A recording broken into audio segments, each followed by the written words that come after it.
ஆன்மீக உறவுகள் அனைவருக்கும் என் அன்பான வணக்கங்கள். ஆனி மாத அமாவாசை எப்போ வருகிறது, தர்ப்பணம் கொடுக்கும் நேரம், அது மட்டும் இல்லாமல் அந்த நாளில் செய்யக்கூடிய தானங்கள் பற்றி தான் இந்த பதிவில் நம்ம பார்க்க போகிறோம். மாதந்தோறும் அமாவாசை வருது. அதில் சில அமாவாசை நாட்களுக்கு சிறப்பு அதிகம். தை, ஆடி இந்த மாதிரி அமாவாசை நாட்களுக்கு சிறப்புகள் அதிகம். பொதுவாகவே அமாவாசை அன்று முன்னோர்களை நினைத்து நம்ம தர்ப்பணம் கொடுத்து தானங்கள் கொடுத்தா அவங்களுடைய ஆசீர்வாதம் நமக்கு கிடைக்கும் அப்படிங்கிறது நம்பிக்கை. அதுவும் இந்த ஆனி மாத அமாவாசை சிறப்புகள் பற்றி முதல்ல தெரிஞ்சுட்டு வந்துடலாம். தமிழ் மாதத்தில் தை மாதத்துலேருந்து ஆனி மாதம் வரைக்கும் உண்டான அந்த 6 மாதங்களை நம்ம உத்தராயண புண்ணிய காலம் அப்படின்னு சொல்லுவோம். இதில் ஆனி மாதம் கடைசி மாதம், அதாவது உத்தராயண புண்ணிய காலம் நிறைவு பெறும் மாதம் தான் ஆனி மாதம். அதனால் இந்த மாதத்தில் வர அமாவாசைக்குன்னு சில தனியாக சிறப்புகள் இருக்குது அப்படின்னே சொல்லலாம். இந்த அமாவாசை நாளானது தீராத சாபங்களையும் பாவங்களையும் நீக்கும் புனிதமான ஒரு நாள். சில குடும்பத்தில் காலங்காலமாக தீய வினைகள் சூழ்ந்து நிம்மதியில்லாத சூழ்நிலை நிலவி வரும். அனைத்து நல்ல காரியத்திலையும் தடைகள் ஏற்படும். குடும்பத்தில் ஏதாவது ஒரு விபத்து கூட ஏற்பட நேரும். இந்த மாதிரி கொடிய பாவங்கள் தீர பித்திருக்களை வணங்கணும். கடற்கரை, ஆற்றாங்கரை இந்த மாதிரி நீர்நிலை உள்ள தலங்களுக்கு போயிட்டு முன்னோர்களுக்கு தர்ப்பணம் செய்யணும். முன்னோர்களை நினைத்து தர்ப்பணம் செய்கிறவங்களுக்கு அனைத்து கிரகங்களுமே துணை புரியும். நினைத்த காரியங்கள் கைகூடும், சுப காரியங்கள் தடையின்றி நடக்கும். இந்த வருடம், அதாவது 2025 ஆனி மாத அமாவாசை பார்த்திங்கன்னா 25/6/2025 புதன்கிழமை அன்று வருகிறது. இந்த நாளில் நம்ம முன்னோர் வழிபாடு செய்வது எப்படி, தர்ப்பணம் கொடுத்து தானங்கள் வழங்கும் முறையை பற்றி நம்ம இப்போ பார்த்தலாம். 25/6/2025 செவ்வாய்க்கிழமை அன்று ஆனி 10ஆம் தேதி மாலை 6:57க்கு அமாவாசை தேதி தொடங்கி புதன்கிழமை 25/6/2025 புதன்கிழமை மாலை 5 மணி வரைக்குமே அமாவாசை திதி இருக்குது. இப்போ அமாவாசை திதி தர்ப்பணம் கொடுக்குறீங்க அப்படின்னா புதன்கிழமை தான் நீங்கள் காலையில் கொடுக்கணும். அமாவாசை முதல் நாள் இல்லைன்னா காலையில் வீட்டை தூய்மைப்படுத்தி முன்னோர்களை வரவேற்பதற்காக அதிகாலை நேரத்தில் ஒரு விளக்கு ஒன்று ஏற்றுவீங்க. நேர்மறை சக்திகளை பெறுவதற்கு புதிய மாவிலைகளை உங்கள் வீட்டின் முன்னால் நீங்கள் கட்டலாம். புரோகிதரை அழைத்து எள்ளும் தண்ணீரும் நீங்கள் தர்ப்பணம் செய்யலாம். அப்படி முடியலைன்னா வாழைக்காய், அரிசி பருப்பு தானமாக கொடுக்கலாம். கட்டாயம் வாழைக்காய் அன்றைய நாளில் சமைக்கணும், வாழைக்காய் தானம் கொடுக்கணும். இதை மட்டும் மறந்துடாதீங்க. இந்த ஒரு தானம் ரொம்ப ரொம்ப முக்கியமானது. முடிந்தால் நீங்கள் தானத்தில் சிறந்த தானம் அன்னதானம். அன்றைய நாளில் நீங்கள் சாப்பாடு கூட தானமாக கொடுக்கலாம். உங்களால் முடிந்த தட்சணையும் நீங்கள் தரலாம். ஆனி மாத அமாவாசை அன்னைக்கு இப்படி வழிபாடு செய்கிறதுனால பாவங்கள் நீங்கி முன்னோர்களின் ஆசி கிடைக்கும்.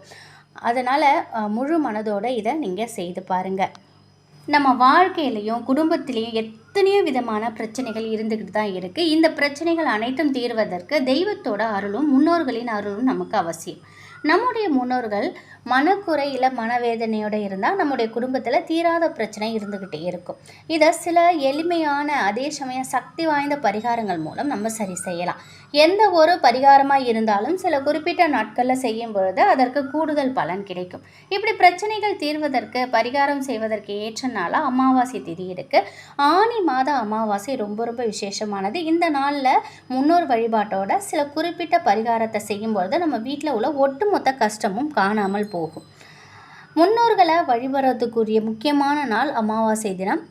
அதுவும் புதன்கிழமையோடு இணைந்து வரக்கூடியது தனிச்சிறப்பு. அதிலும் தெய்வ வழிபாட்டிற்குரிய ஆனி மாதத்தில் அமாவாசை புதன்கிழமையில் இணைந்து வருகிறது. இந்த நாளை நம்ம தவறவிடக்கூடாது. முன்னோர் வழிபாடு காலையில் செய்து முடிச்சிடுங்க. அடுத்து நீங்கள் என்ன பண்ணுங்கள், இந்த ஒரு பரிகாரத்தை அமாவாசை நாளில் அதுவும் பெண்கள் தான் செய்யணும். பெண்கள் செய்தால் குடும்பத்தில் உள்ள அனைத்து விதமான கஷ்டங்களும் நீங்கும், சுபிஷம் ஏற்படும், திருமணம், குழந்தை பாக்கியம் இந்த மாதிரி சுப காரியங்களில் நடக்கக்கூடிய அதில் இருக்கக்கூடிய அனைத்து தடைகளுமே விலகும். பித்ருதோஷம், முன்னோர்கள் சாபம் எல்லாமே நீங்கி வீட்டில் நன்மைகள் பெருகிக்கிட்டே இருக்கும். ஆனி அமாவாசையில் எப்பொழுதும் போல் ஆண்கள் காலையிலேயே நீங்கள் அவங்க பித்திரு தர்ப்பணம் முன்னோர் வழிபாட்டை முடிச்சிடணும். மதிய சமையலில் செய்து காக்கைக்கு சாப்பாடு வச்சு பகல் உச்சி பொழுதுக்குள்ளே முன்னோர் வழிபாட்டை நிறைவு பண்ணிடுங்க. மாலை 6 மணிக்கு மேலே வீட்டில் உள்ள பெண்கள் பூஜை அறையில் விளக்கேற்றி வச்சு முதல்ல குலதெய்வத்தையும் அப்புறம் விநாயகரையும் நீங்கள் வழிபடணும். அதுக்கப்புறம் ஒரு தட்டில் 2 வெத்தலை பாக்கு, 2 வாழைப்பழம், கொஞ்சம் பூவு, மஞ்சள் குங்குமம், 1 ரூபா காசு, ஒரு முடிஞ்சது அப்படின்னாக்கா நீங்கள் ரவுக்க துணி இல்லை புடவை அந்த மாதிரியும் வாங்கி வச்சு தாம்பூலம் தயார் பண்ணி நீங்கள் வைக்கலாம். முடியாதவங்க வெற்றிலை பாக்கு பூப்பழம் மட்டும் வச்சு நீங்கள் தயார் பண்ணிக்கோங்க தாம்பூலம்.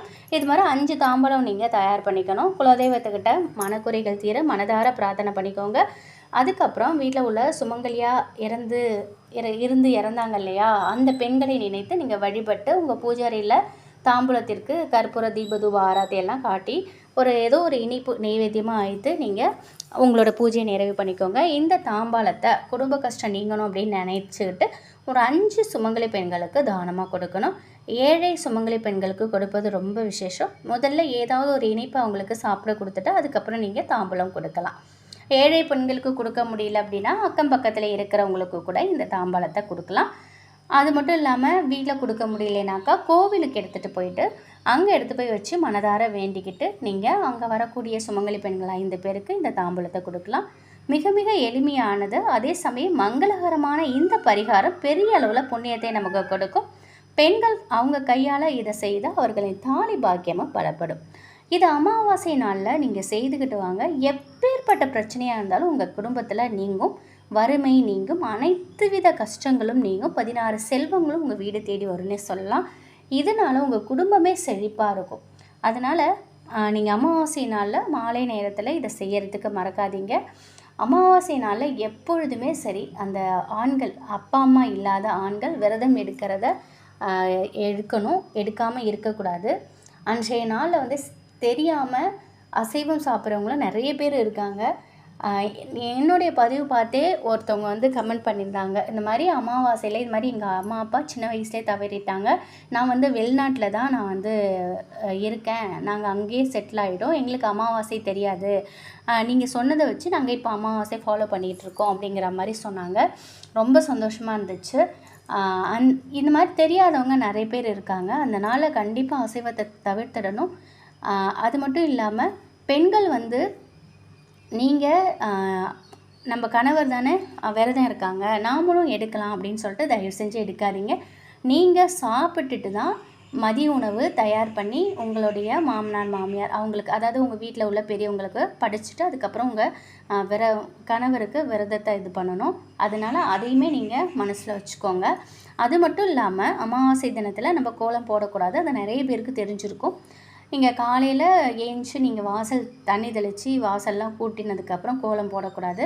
ஒரு சின்ன டம்ளரில் தண்ணீர், ஒரு சின்ன கிண்ணத்தில் இனிப்பு பொருள் ஏதாவது ஒன்று, அப்படி எதுவுமே இல்லைன்னா நாட்டு சர்க்கரையோ அல்லது வெள்ளை சர்க்கரையோ எடுத்து நீங்கள் வாசலில் வச்சுருங்க அன்றைய நாளில். ஏன்னா விரதம் வீட்டில் இருக்கிற பெண்கள் நீங்கள் வந்து வழிபாடு செய்ய முடியும். இப்போ வேலைக்கு போகிறவங்க அவசரமாக காலையிலே செஞ்சு வச்சு படைச்சிட்டு தான் போவாங்க இல்லையா.